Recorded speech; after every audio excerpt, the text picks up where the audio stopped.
ડીસામાં school van ચાલકોએ નાયબ કલેક્ટરને આવેદનપત્ર પાઠવ્યું। ટેક્સી પાર્સિંગ માટે સમય આપવા કરાઈ રજૂઆત।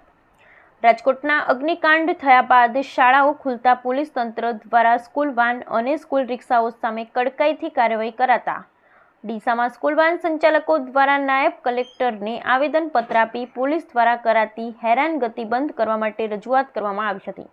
રાજકોટમાં ગેમ ઝોનમાં થયેલા અગ્નિકાંડ બાદ સરકાર દ્વારા ફાયર સેફ્ટીના મુદ્દાને લઈ એક્શન લેવામાં આવી રહ્યા છે, જેમાં હવે નાના બાળકોને સ્કૂલોએ લઈ જતી સ્કૂલ વાન અને સ્કૂલ રિક્ષામાં પણ સીએનજી કિટ હોવાથી ફાયર સેફ્ટીનો મુદ્દો અગત્યનો બન્યો છે, જેમાં પોલીસ હવે સ્કૂલ વાનની પરમિટ કયા પ્રકારની છે, તેમની પાસે આરટીઓ રજિસ્ટ્રેશન, ફિટનેસ સર્ટી, વીમો, પીયુસી, લાયસન્સ સહિતના કાગળો છે કે નહીં તેની બારીકાઈથી ચકાસણી કરી રહ્યા છે, જેથી અનેક સ્કૂલ વાનો ટેક્સી પરમિટની ન હોય ખાનગી પરમિટ હોવાથી તેઓને હેરાનગતિ ભોગવવાનો વારો આવે છે।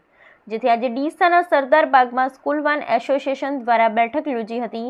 ત્યારબાદ પોલીસ દ્વારા થતી ખોટી હેરાનગતિ સામે ડીસા નાયબ કલેક્ટરને આવેદનપત્ર આપવામાં આવ્યું હતું।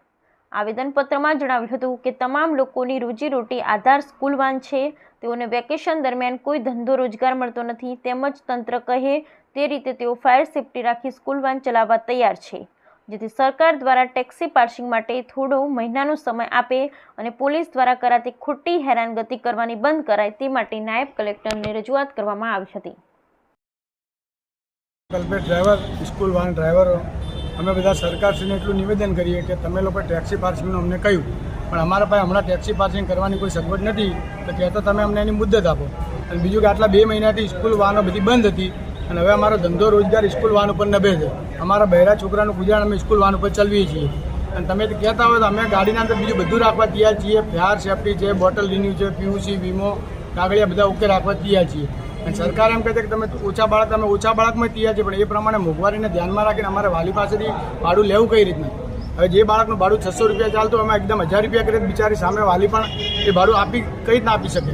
એટલે સરકારને અમારું એવું નિવેદન છે કે અમને શાંતિથી ધંધો કરવા દો, તમે કહેશો એ પ્રમાણે અમે ચાલીશું તમારી ગાઈડલાઈન મુજબ, પણ એની અમને થોડી મોહલત આપો।